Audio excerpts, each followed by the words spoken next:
Mahina sa tukso ang pagkatao ko. Pananalig ko sa'yo'y hindi siniseryoso. Ngunit ngayon nagbago na ang pagkatao ko. Mula nung makilala ka, Jesus, pananalig ko'y tumibay, buong tiwala ay binigay sa'yo lamang. Jesus, pananalig ko.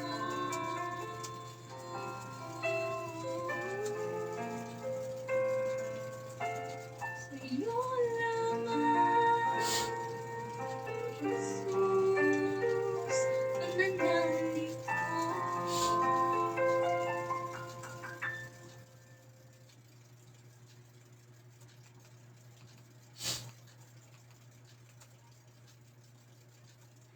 Hi, this song is called Pananalig Ko, an original composition of Miss Angelica Duarte. Hope you like it all.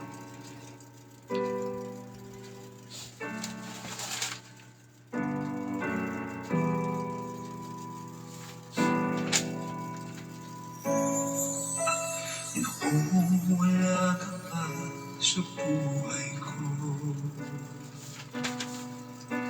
noong wala ka pa sa puso ko, di ko pinapansin pag-ibig mo sa'kin. Pag-ibig at biyaya mo'y di ko inaangkin. Nabuhay sa kasalanan ang puso ko. Pag-ibig ko'y hindi nilaan sa'yo. Mahina sa tukso ang pagkatao ko. Pananalig ko sa iyo'y hindi siniseryoso. Ngunit ngayon'y nagbago na ang pagkatao ko. Mula nang makilala ka, Jesus, pananalig ko'y tumibay, buong tiwala ay binigay sa'yo lamang. Jesus, pananalig ko.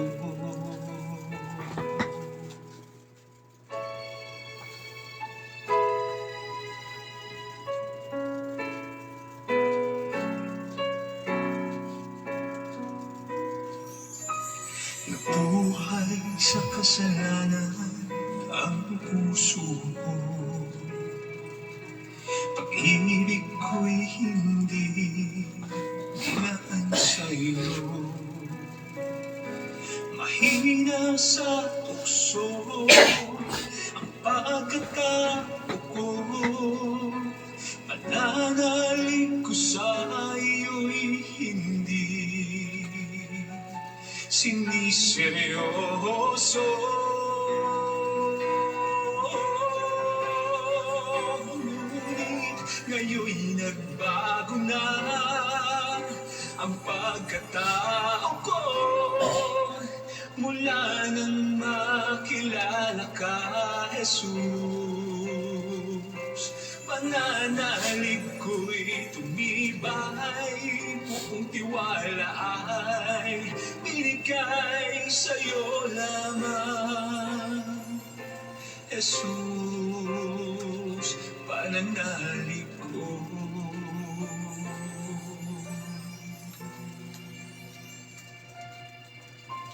Sa'yo lamang,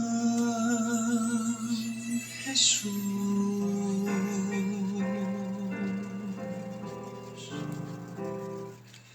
pananalig ko.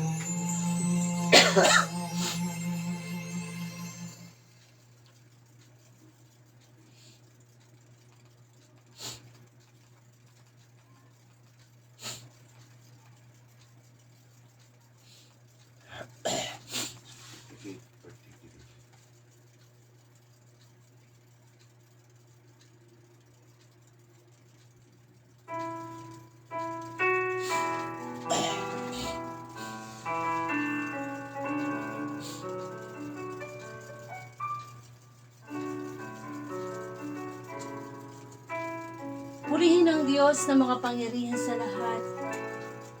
Napakabuti ng Panginoon, sapagkat sa araw na ito ay muli niya tayong bibigyan ng kanyang mensahe mula sa kanyang mabuting balita.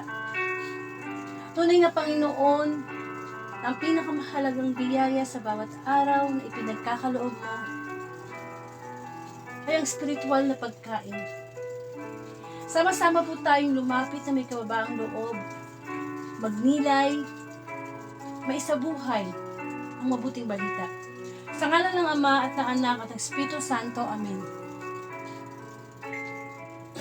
Purihin ka mang Diyos na makapangyarihan sa lahat. Ang iyong dakilang pangalan, ang iyong pag-ibig at habag sa sangkatauhan. Ako po'y lumalapit na may kababaang loob sa presensya ng iyong banal na Espiritu. Humihingi po ako ng paglilinis, kapatawaran sa aking mga pagkukulang at mga kasalanan. Sa mga oras na ito, natutunghayan mo ang nilalaman ng aking puso. Linisin mo ang aking isip at gamitin mo lamang akong instrumento bilang daluyan ng iyong mga mensahe. Panginoon, buong puso at kababaang loob kong hinihingi sa iyo na ipagkaloob mo sa akin sa oras na ito ang karunungang kagayang ibinigay mo kay Haring Solomon. Ngayon din ang kababaang loob na tinataglay ng Panginoong Jesus. Upang sa ganon, ang iyong mensahe ay makarating at magbinhi sa aming puso. Panginoon, hindi ang kalooban ko, hindi ang kalooban mo ang makapangyarihan. Idinadalangin din po ang mga makakarinig ng Friday Gospel, Panginoon, sa buong maghapon na kaabalahan, sa buong maghapon na kapaguran. Panginoon, nawa, sa mga oras na ito, ituon namin ang aming espiritu sa espiritu mo upang ito'y magkaroon ng kaugnayan sa lagi mong ipaalala sa amin, Panginoon, na kami hindi nabubuhay lamang sa tinapay, kundi sa bawat salitang namumutawi mula sa libing ng Diyos. At ano man ang hadlang, in Jesus' name, kinakaasa ko po sa pangalan mo. Ikaw po ang maitaas at mabigyan parangal sa Facebook Live na ito. Maraming salamat, Panginoon. Ang lahat ng ito, idalangin ko po sa iyo, Ama, sa pangalan ng Anak, kaysa ng Espiritu Santo. Amen.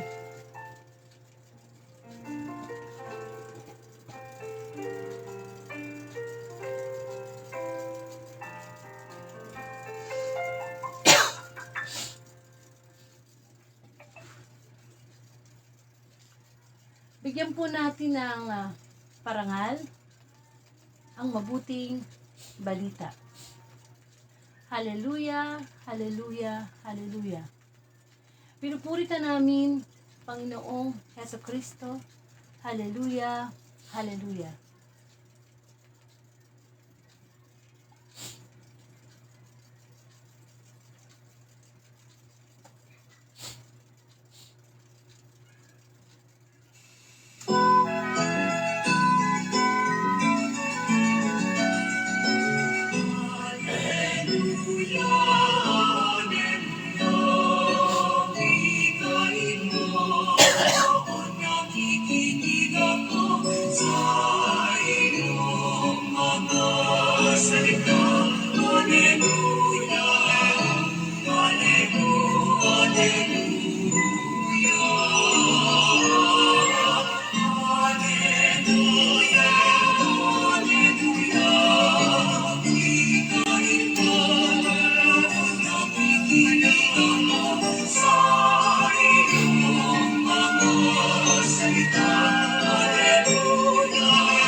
Mga kapatid kong minamahal kay Kristo, ang mabuting balita ayon kay San Mateo.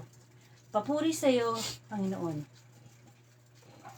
Tinanong si Jesus tungkol sa pag-aayuno. Lumapit kay Jesus ang mga alagad ni Juan Bautista at ang wika, malimit kaming mag-ayuno, gayon din ang mga Pariseo. Bakit po hindi nag-aayuno ang inyong mga alagad? Sumagot siya, maari bang magdalamhati ang mga panauhin sa kasalan habang kasama nila ang lalaking ikinakasal? Kapag wala na siya, saka pa lamang sila mag-aayuno. Mga kapatid kong minamahal kay Kristo, ang mabuting balita ng Panginoon. Pinupuri ka namin, Panginoong Heso Kristo. Amen. So welcome po sa Word of God Daily Gospel, na kung saan ang layunin ng Facebook Live na ito ay palaganap ang mabuting balita araw-araw through social media, kamukha po ng Facebook Live. At ang Word of God Daily Gospel ay nagsimula pa po noong August 5, 2019. At salamat sa Panginoon, bigyan siya ng papuri sapagkat hanggang sa ngayon ay ginagamit pa rin niya ang Facebook upang sa ganon ay makarating ang mabuting balita everyday. Ano man ang ginagawa natin, nakahiga na ba tayo ngayon, may ginagawa, kumakain. Kumbaga sabi nga kung gusto may paraan, kung ayaw maraming dahilan. Pero importante po na maging bahagi ng ating buhay ay hanapin natin. Magkaroon tayo ng pagkauhaw sa salita ng Panginoon.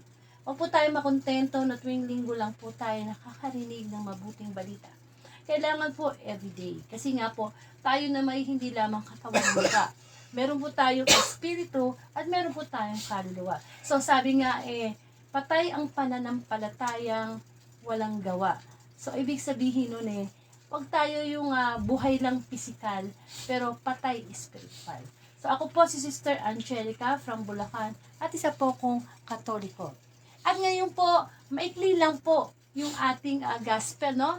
Maraming salamat sa Panginoon. Ngayon po ay February 16, 2024 at ang Friday Gospel po ang ating pagninilayan. At ang pagbasa po ay nagmula kay San Mateo, chapter 9, verses 14 to 15. At ito po ay tungkol sa tinanong si Jesus tungkol sa pag-aayuno. Ngayon na pong pumasok ang Kwaresma, napakahalaga po natin bigyan ng halaga yung pong ating spiritual na buhay. Sa araw-araw na ginawa ng Panginoon, gaano po ba kataas ang percentage na napag-uukulan natin ng pansin ang spiritual nating kaugnayan sa Diyos. Sa pagkagising pa lang natin sa umaga, lagi nating isipin na every gising is a blessing. So, kung hindi tayo ginising ng Diyos mula sa pagkakatulong natin kanina, siguro po, wala na tayo dito.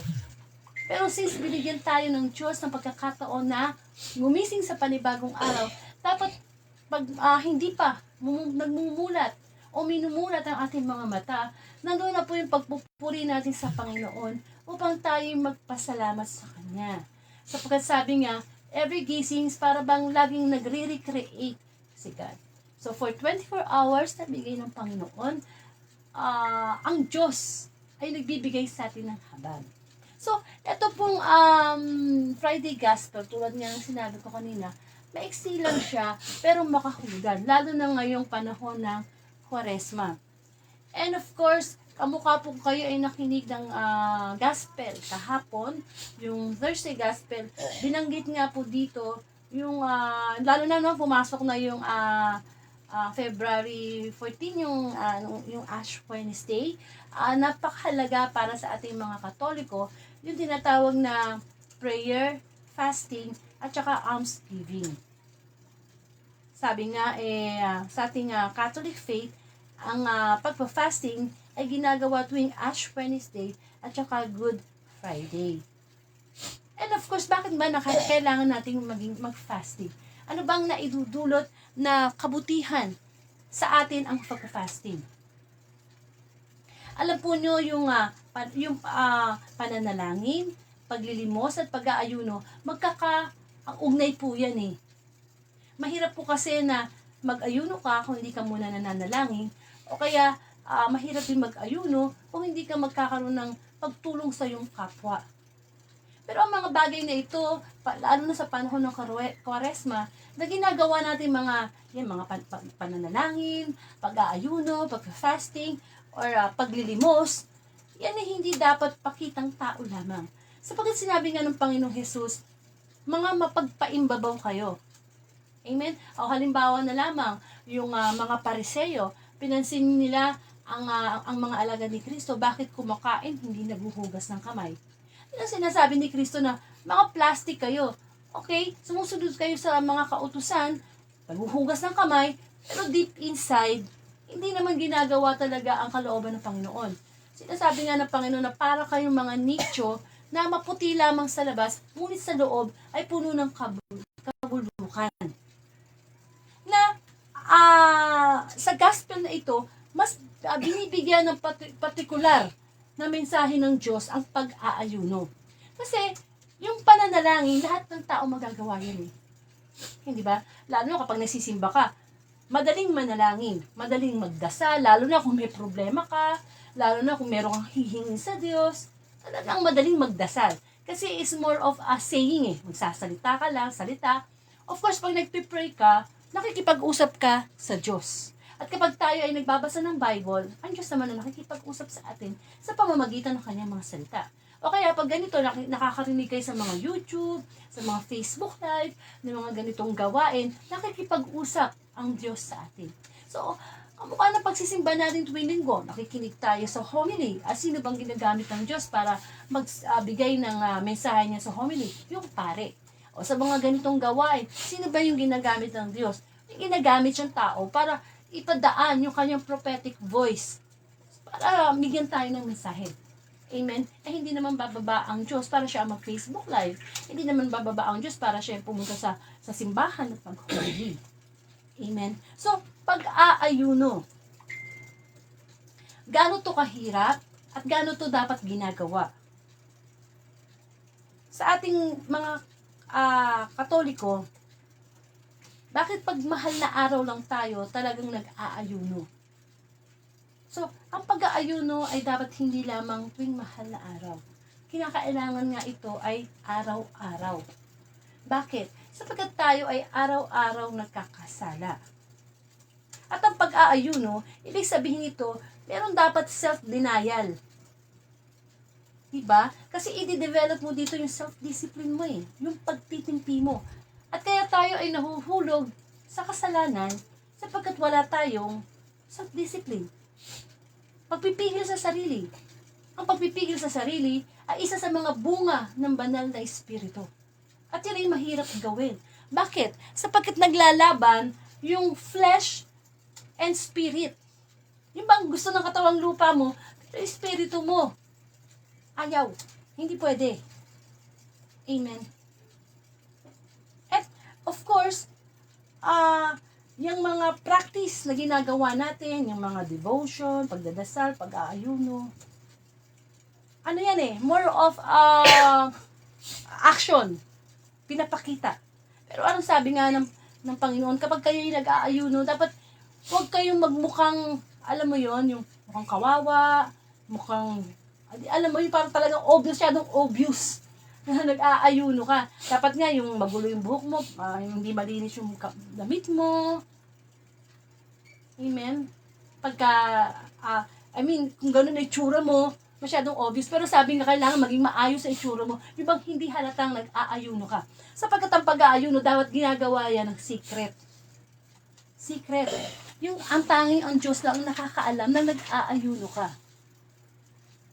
Amen? Kaya nga sa atin, bilang mga tao, lalo na ngayon, pasok na yung mahal na araw, dapat yung pag-aayuno natin, hindi yan dapat obvious na ipinapakita mo sa kapwa mo.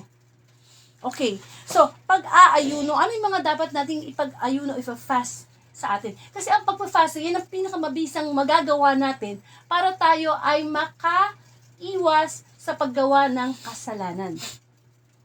Kasi likas tayong makasalanan. Likas talaga tayong makasalanan. Pero yung kalikasan natin bilang makasalanan ay pwede yung mapaglabanan ng kalikasan ng Holy Spirit. Amen. So, Pag tayo ay nag-aayuno, ang talagang tina-target nito ay ang ating mga kahinaan bilang tao.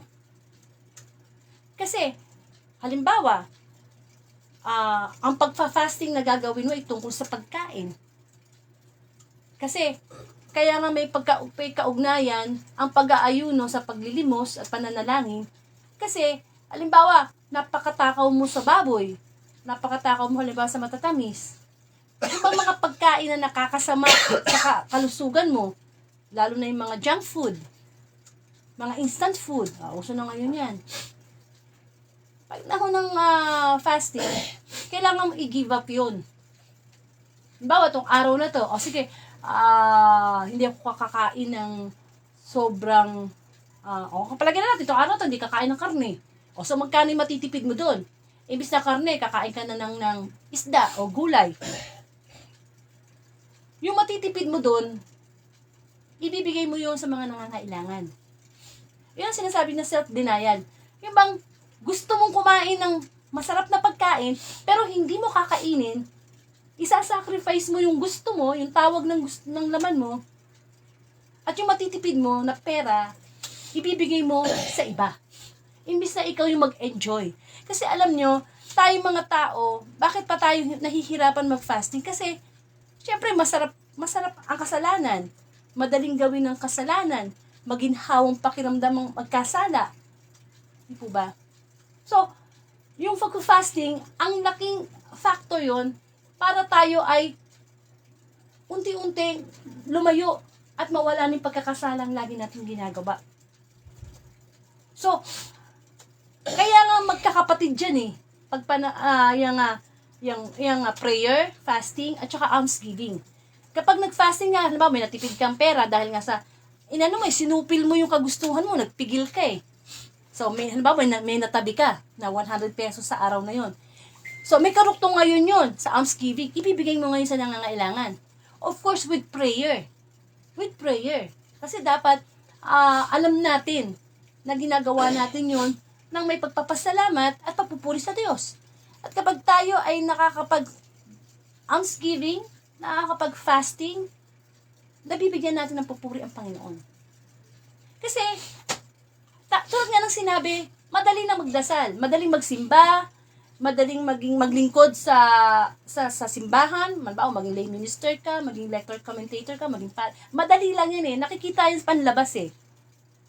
Pero ang tanong, nagagawa ba natin yung utos ng Diyos behind those services na pinagkakaloob natin sa simbahan? Hindi lang sa pagkain, halimbawa sa sigarilyo. Gusto mo mag-fasting? Ano bang naidudulot ng sigarilyo sa katawan? Wala naman, di ba? Masama. So, kung halimbawa tong araw na to, gumagastos ka ng 20 pesos para sa pagbili ng sigarilyo, pipigilan mo yung sarili mo nun, magpa-fast ka. Hindi mo bibili ng sigarilyo kahit hinahanap ng sistema ng katawan mo at ibibigay mo yung 20 pesos na yun sa nangangailangan. Ito yung paglimot mo sa sarili mong kagustuhan. Sacrifice, kamukha ng ginawa ng Panginoong Jesus na sinakripisyo niya yung kanyang buhay sa ating mga makasalanan. So, yung pag-aayuno na yan, dapat talaga everyday yung ginagawa. Alam naman natin kung ano yung mga kahinaan natin eh. Alam natin yun eh. At dapat ifina-fast natin yung fasting. More of ano to eh. Yung relationship natin kay God. Yung bang tipo, Lord, gustong-gusto ko to, gustong-gusto kong magalit, gustong-gusto kong maghigante, pero hindi ko gagawin. Bakit? Kasi nga, self-denial eh. Kung gusto nating maglingkod sa Diyos, di ba, anong sabi ni Kristo? Kung gusto mong maging alagad ko, halimbawa, maging alagad ka sa simbahan, kumakanta ka, nag-lay minister ka, o ano pa man ang ginagawa mong paglilingkod, preacher ka. Self-denial is, limutin mo ang iyong sarili. Lilimutin natin kung ano yung mga bagay na gusto natin. And of course, bakit nililimot natin yung mga gusto natin? Para masunod ang gusto ng Diyos, ang kalooban ng Diyos. Yung bang tipong, Lord, gusto ko to, pero kung ayaw mo, hindi ko gagawin. Pero kung gusto ng Diyos na mangyari ito sa atin, kahit ayaw natin yon, susundin natin kung anong gusto ng Panginoon. At paano pa? Kailangan nagpapasan tayo ng ating sariling krus. Araw-araw. Kasi kanya-kanya tayong krus eh. Kanya-kanya tayong hinaharap ng pagsubok. Parang may pagsubok ka sa asawa mo, sa pamilya mo, sa kapitbahay mo, sa sarili mo. Kailangan, we have to carry. At syempre, magaang dalhin ang ating krus kung kasama natin ang Panginoon. At ano pa? Kailangan mas mahal natin ang Panginoon kesa sa ating sariling buhay. Sabi nga, sino man ang nagmamahal sa sarili niyang buhay, ang siya mawawalan nito. Ngunit ang nagmamahal sa Diyos, kahit mawala ang kanyang buhay, ang siyang magkakamit nito. Kailangan mas mahal natin ang Diyos kesa sa anumang bagay na naririto sa mundo. Kahit sabi mo pang, mahal na mahal mo yung asawa mo, anak mo, nanay mo, o sino man yung pinakamahal mong tao, time will come na iiwanan ka din yan. So, kailangan si Kristo ang unang nasa puso natin. Kasi mahirap mag-fasting kung si Kristo ay hindi nasa puso natin. Kaya nga, di ba, yung unang-unang utos ng Diyos, love God above all, love God with all your heart, soul, mind, strength. Paano natin maiibig ang Diyos ng buong puso, lakas, pag-iisip? Laging may kahati ang Diyos. May kahati sa isip natin, sa lakas natin. Hindi natin maibigay ng buo ang sa Kanya. Kasi laging may kahati. Mahirap mag-fasting pagka ganun. Pero kung mahal natin ang Diyos ng buong buo, okay hindi sinabi ng Diyos na mahalin mo ako number 1. Hindi, kasi pag may number 1, may pangalawa kang mamahalin, may pangatlo kang mamahalin. Ang gusto ng Diyos, mahalin natin siya na siya lang. Kasi God is a jealous God. Seloso ang Diyos. Kung sa bawat araw natin, Diyos ang mahal lang natin, yung pagmamahal natin sa ating asawa, anak, pamilya, bunga na lang yan ng malaking pagmamahal natin sa Diyos. Hindi natin pwedeng bigyan ng tira-tira na pagmamahal ng Panginoon. Na madaling gawin ang pag-aayuno kapag yung nasa puso mo, yung pinag-aalayan mo ng sakripisyo mo, ng self-denial mo, ay ang Diyos. Pero, paano ang nangyayari sa bawat araw? Maraming oras na nasasayang na hindi natin nabibigyan ng parangal ang Diyos. Yung bang pagod na tayo, yung katawang lupa natin sa pagtatrabaho, pagod na tayo ng pag-iipon ng pera para sa future, which is hindi naman masama. Pero dapat, seek first the kingdom of God. Unahin muna natin ang Diyos. Hindi yung pagod ka na buong maghapon, wala ka ng time magdasal, magpasalamat, humingi ng tawad sa Diyos. Ibang na-spend mo na yung araw mo sa mga bagay na nasaan si Lord, samantalang siya naman yung dahilan kung bakit ka mula sa pagpasok hanggang sa pag-uwi, safe ka. Amen. Na ang pag-aayuno ay kinakailangan malakas ang spiritual connection natin kay God. Kung baga sa wifi, hindi na nga babayaran si God eh. Available siya, anytime pwede tayong mag-connect sa Kanya through prayer. So, ang pag-aayuno, dapat, lagi yan everyday nasa isip. Ano yung gagawin ko? Ano yung pipigilan ko? Kasi ang kasalanan, maituturing nating master yan. Ano bisa ng master? Boss natin. At tayo, ng mga makasalanan, tayo ay maituturing na slave or alipin. Kaya kapag meron tayong mga kasalanang ginagawa na hindi natin mapigil-pigil, hindi natin masupil-supil, yung kasalanan na yun ay ating master. Siya yung boss. Siya yung nagdidikta sa atin. O sige, magalit ka. O sige, maghiganti ka. O sige, magnakaw ka. O sige, mangalunya ka. Master natin. Yung mga kahinaan natin. Sila yung boss natin. Sila yung nag-uutos. Tayo alila. Tayo slave. Kasi hindi tayo makahindi eh. Hindi pwedeng hindi ako magmura sa araw na ito. Alipin tayo na pagmumura. Di po ba? ang ipunin natin kayamanan sa langit. Kasi lahat naman ng meron tayo sa lupa, gaano man natin pinaghirapan yan, hindi naman natin madadala pag namatay tayo.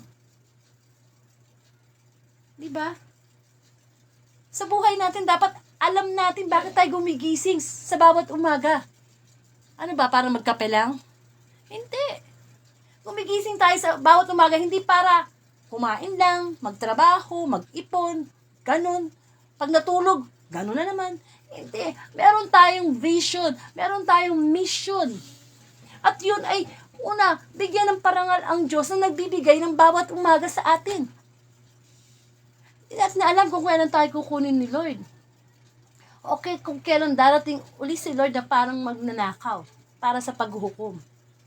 Dapat sigurista tayong mga tao. Sigurista tayo dapat.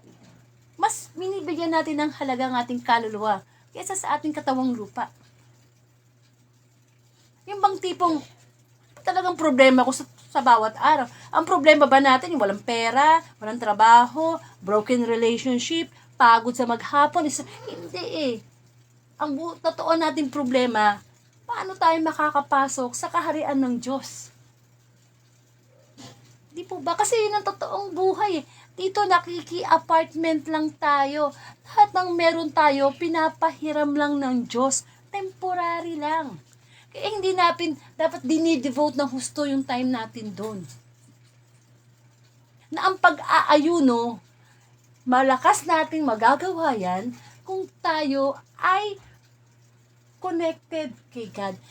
Kasi meron tayong tinatawag na relasyon eh. Alam natin ang relasyon sa anak, minamahal natin, binibigyan natin ng time. We can give everything, even our lives. What about God? What about God? Kapag namatay naman tayo, hindi tayo ililigtas ng anak natin eh. Hindi tayo ililigtas ng pera natin eh. Hindi. Kaya kung gusto natin umiwas at talikuran na ng tuluyan ng mga kasalanan natin, mag-fasting tayo, mag-ayuno tayo every day. Hindi lang tuwing Ash Wednesday, hindi lang tuwing Good Friday, every day. Halimbawa, tingnan mo ang Panginoong Jesus. Tinukso siya ng 3 beses sa ilang ng demonyo. Ang sitwasyon ng Panginoong Jesus na mga time na yon, 40 days and 40 nights, gutom siya. Wala siyang kinakain. Nasa disyerto pa siya. Hindi ba? Lumapit ang demonyo. At anong sabi sa Panginoong Jesus? Kung talagang anak ka ng Diyos, gawin mong tinapay ang mga batong yan. Anong sabi ng Panginoon? Hindi lang sa tinapay nabubuhay ang tao, kundi sa bawat salita na namumutawi sa bibig ng Diyos. Di ba? Ano pa? Tinukso na naman siya. Punta ka doon sa pinakatuktok, tapos talon ka. Sasaluin ka ng mga anghel. Anong sinasabi ng Panginoon? Nasusulat. Pinakita naman sa mataas na lugar. Ipinakita ng dyablo ang kaharian, ang kayamanan. Anong sabi niya sa Panginoong Jesus? Ibibigay ko lahat sa iyo yan. Sambahin mo lang ako. Ano na naman sagot ng Panginoong Jesus? Nasusulat. Ano ibig sabihin nun? Kapag dumadating sa atin ng mga pagsubok, kung walang laman yung isip natin at puso natin ang salita ng Diyos, madali tayong bibigay. Dahil alam na alam ng dyablo yung kahinaan natin. Matuto na tayo sa pagkakamali ni Eva at Adan.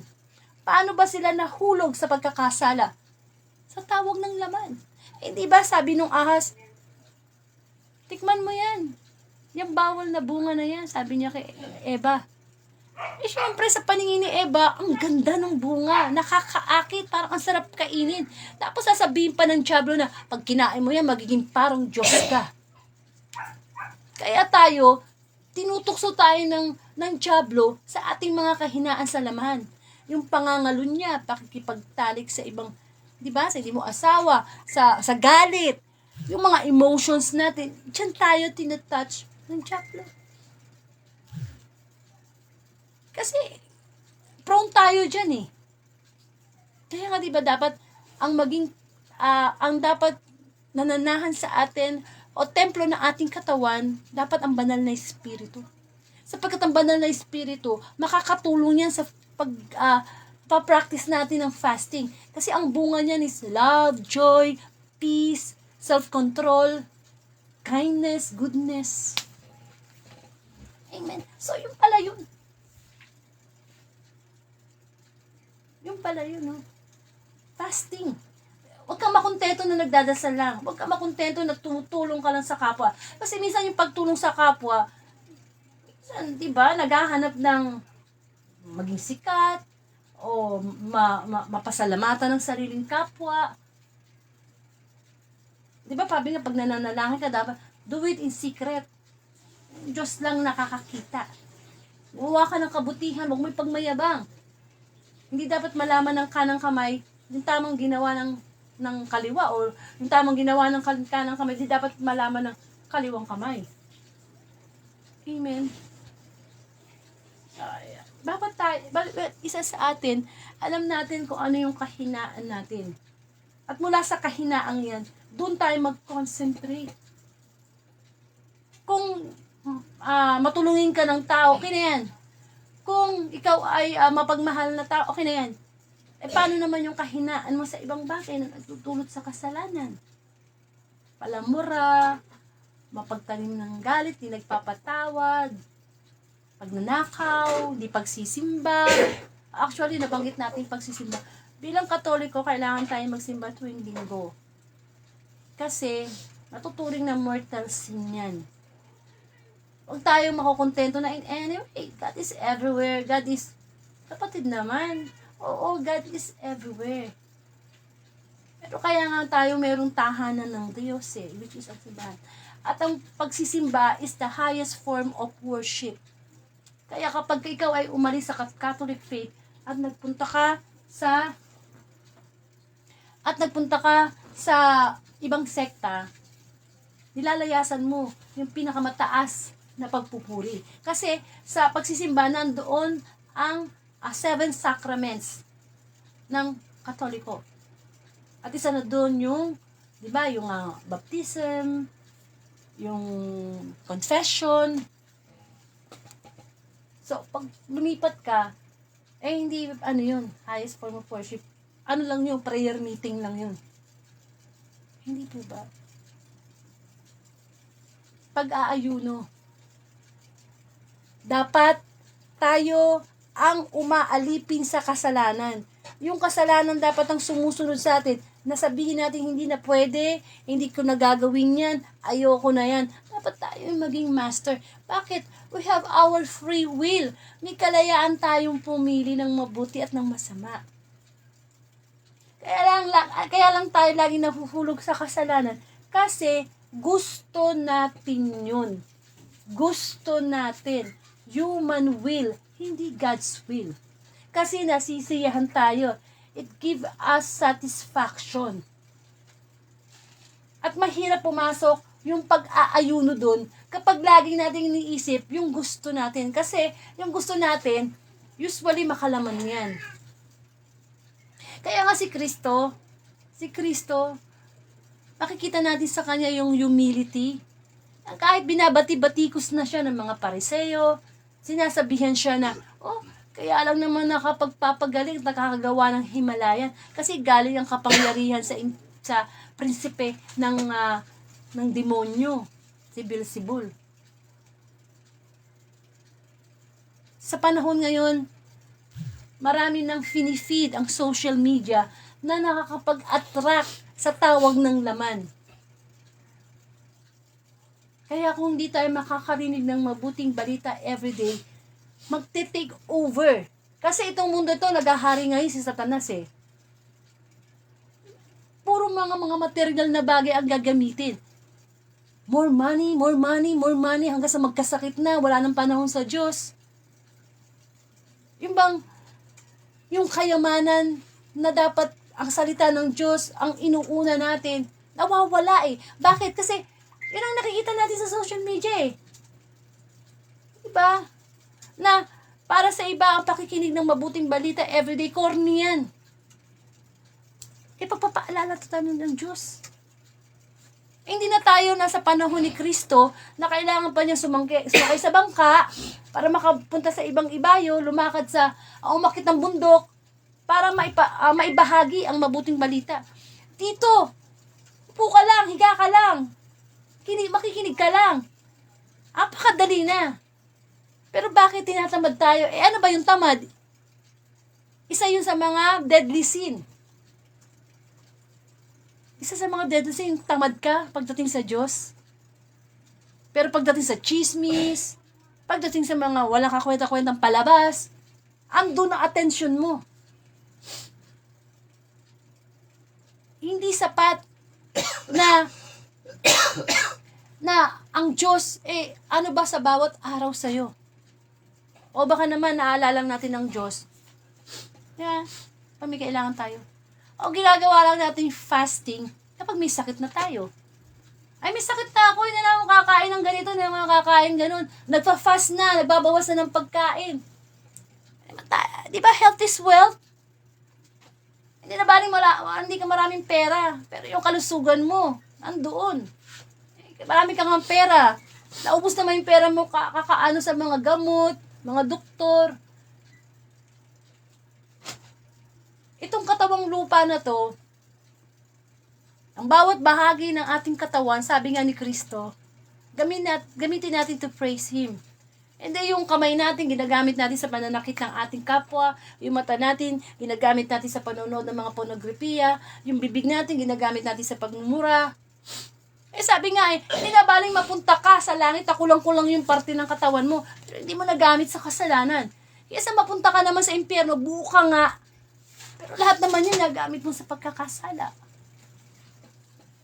Kaya yung pag-aayuno, gawin natin yan. Nang may kababaang loob na hindi natin ipinagmamayabang sa ibang tao.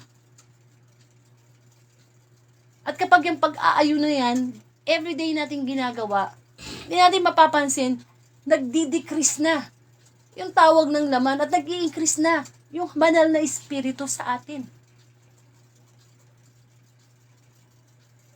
Kaya nga, kung hanggang ngayon napapansin mo, bakit ba paulit ako dito sa kasalanan ito? Hindi ko matanggal tong kasalanan to kasi kulang tayong sa pagpa-fasting. Kulang. Yung mga nagdadasal tayo na, Lord, sana tanggalin mo na to. Pagkatapos magdasal, wala naman para tayong ginagawa. Di ba doon nga pumapasok na, nasa Diyos ang awa, nasa tao ang gawa. Of course, hindi naman madaling proseso yan. Hindi naman isang tulugan lang yan kinabukasan bago ka na. Hindi. Pero kailangan nating mag-ayuno. At ang pag-aayuno natin yan para sa Diyos.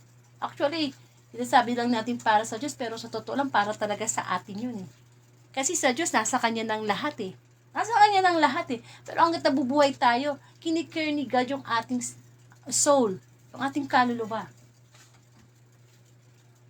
Kaya sana, itong mahal na araw na to, hanggang sa dumating yung mga Holy Monday, Tuesday, Holy Thursday, ganyan hanggang linggo ng pagkabuhay, hindi lang sa mga ganong panahon tayo nagpa-fasting. Kailangan, ino-observe natin yung everyday. Alam natin yung kahinaan natin. Dito ako mahina, dito ako magpa-fasting. Hindi fast eating. Nagde-depress, no? O na-stress, kain ng kain, masama din yun.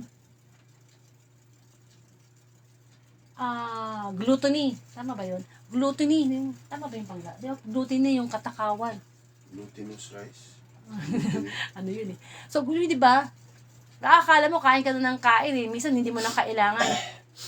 Kain ka pa rin na kain. Lalo na nga yung mga junk food. Mga walang kwentang pagkain, no? Imbis na ibili mo na, itulong mo na lang sa kapwa. Yung pagtitipid din sa pagkain, na imbis na aaksaya, itulong na lang sa kapwa.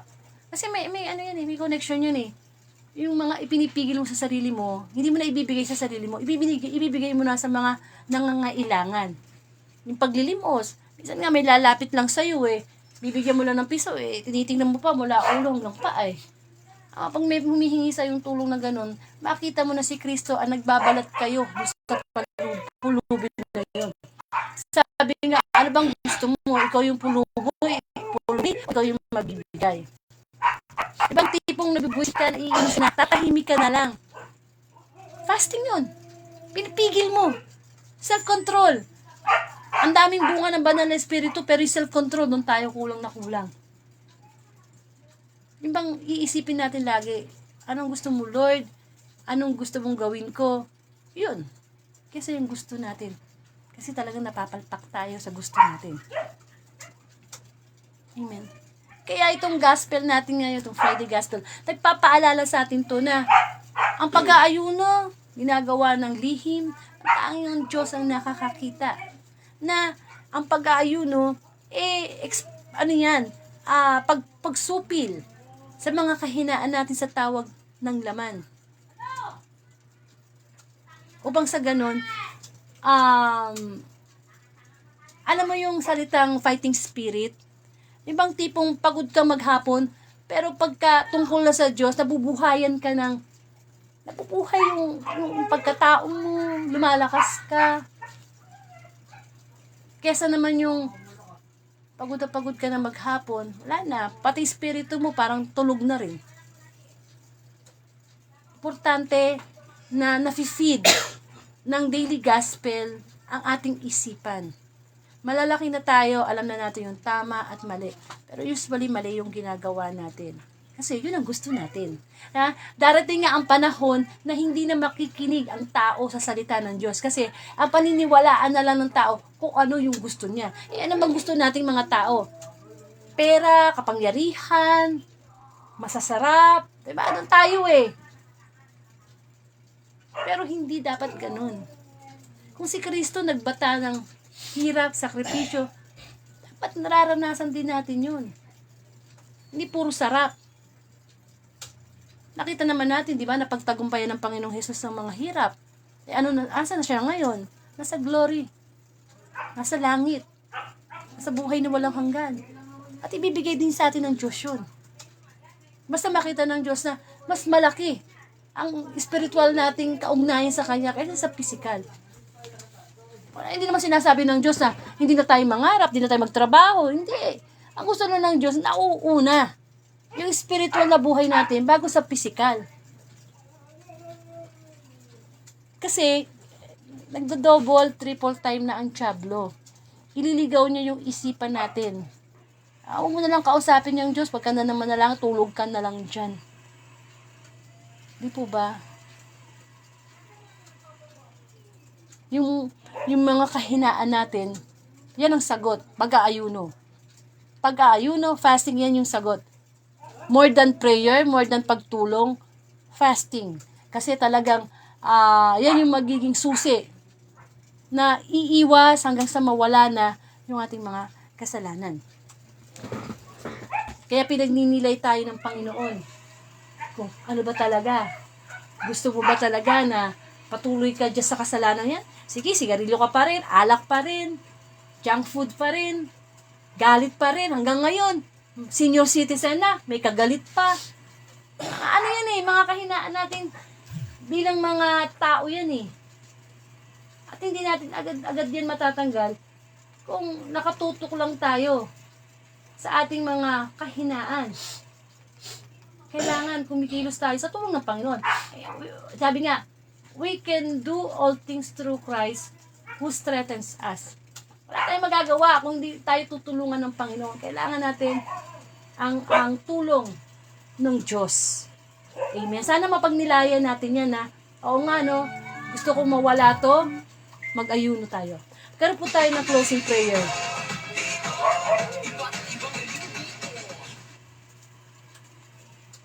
Ramdamin po natin ang presensya ng Banal na Espiritu.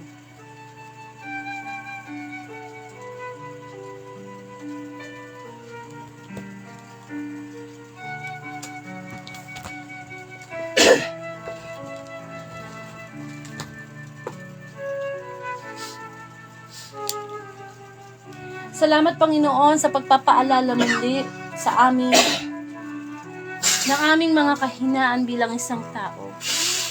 Maraming salamat, Panginoon, sa pagpaalala mo sa amin ng pag-aayuno. Na susi upang sa ganun, ang aming mga kahinaan bilang isang tao ay mapaglabanan namin. Panginoon, wala kami magagawa kung wala ka. Tulungan mo kami.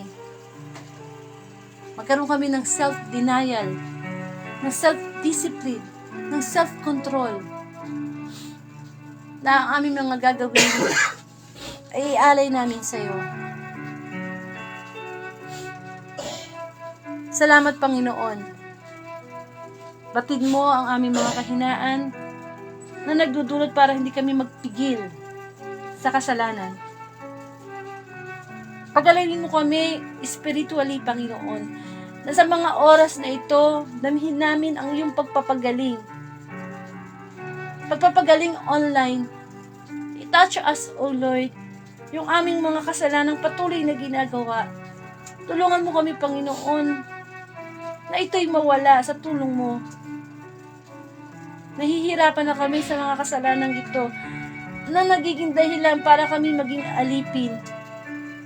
Hindi kasalanan ang maging master namin, Lord, kundi ikaw. You are our master. Come, Holy Spirit, we need you. Give us the spiritual connection that Jesus Christ is our divine healer. Bigyan mo kami ng kagalingan, Panginoon. Tanggalin mo ang anong galit na nasa puso namin na nagiging hadlang para hindi kami makapag-ayuno. Tanggalin mo ang mga inggit. Tanggalin mo ang mga relasyong bawal. Tanggalin mo ang mga kabataang lapastangan sa kanilang mga magulang. Tulungan mo kami, Panginoon, na isuko ang lahat ito sa iyo. Batid mo ngayon, sa oras na ito, ang spiritual na karamdaman. Lord, isinusuko namin sa iyo ito. At tulungan mo kami sa pamamagitan ng fasting. Limutin namin ang aming sarili. At ikaw ang manahan sa amin. Come, Holy Spirit, we need you. Pumasok ka sa puso namin. Tagos hanggang kaluluwa namin, Panginoon. Nagmamakaawa kami sa iyo. Sa nahihirapan kami sa aming mga kahinaan. Tulungan mo kami, Panginoon, sapagkat ikaw ang tunay na kagalingan. Tulungan mo kami mag-fasting di lamang sa panahon ng Kwaresma, kundi araw-araw para sa iyo, para sa iyong kapurihan. Ama namin sumasalangit ka, sambahin ang ngalan mo. Mapasa amin ang kaharian mo. Sundin ang loob mo dito sa lupa para nasa langit. Bigyan mo kami ng aming kakanin sa araw-araw at patawarin mo kami sa aming mga sala para ng pagpapatawad namin sa nagkakasala sa amin. Huwag mo po kaming paintulad sa tukso at hadiya mo kami sa lahat ng masama. Amen. So, maraming pong salamat kung hindi nyo po naumpisahan ang Friday Gospel. Pwede po kayong pumunta sa aking Facebook account or sa YouTube channel. Type nyo lang po yung Angelica Dorde. Hindi lang po yung gospel ngayon. Yung mga nakaraang gospel po. Pwede nyo pong i-replay yun kung hindi po kayo makakanood ng live. And of course, ang Word of God ay Monday to Saturday, alas 8 ng gabi. At pag Sunday, alas 3 ng hapon. So, minsan naiiba yung ating oras. Depende po sa schedule ng inyong abang lingkod o kaya depende sa schedule ng mga naiimbitahan nating guest preacher. So, kung loloobin ng Diyos ang February 17, 2024, alas 10 po ng gabi, meron po tayong guest preacher si Brother Toti from CALAP or Catholic Lay Preachers of the Philippines. And of course, pakishare na lang po itong Friday Gospel sa inyong timeline o sa inyong group chat bilang pagsunod po natin sa Great Commission na ipalaganap ang mabuting balita. Sabi nga, i-viral po natin ang mabuting balita. I-share po natin sa family natin, i-share po natin sa ating mga kaibigan, sa mga Facebook friends po natin, sa kapurihan ng Diyos. Alam nyo, sabi nga, magbabad kayo sa salita ng Panginoon, magbabad kayo sa paggawa ng mabuti. Darating ang time na mag-aani po tayo. Amen? So, Ayun po. Maraming pong salamat and to God be the glory.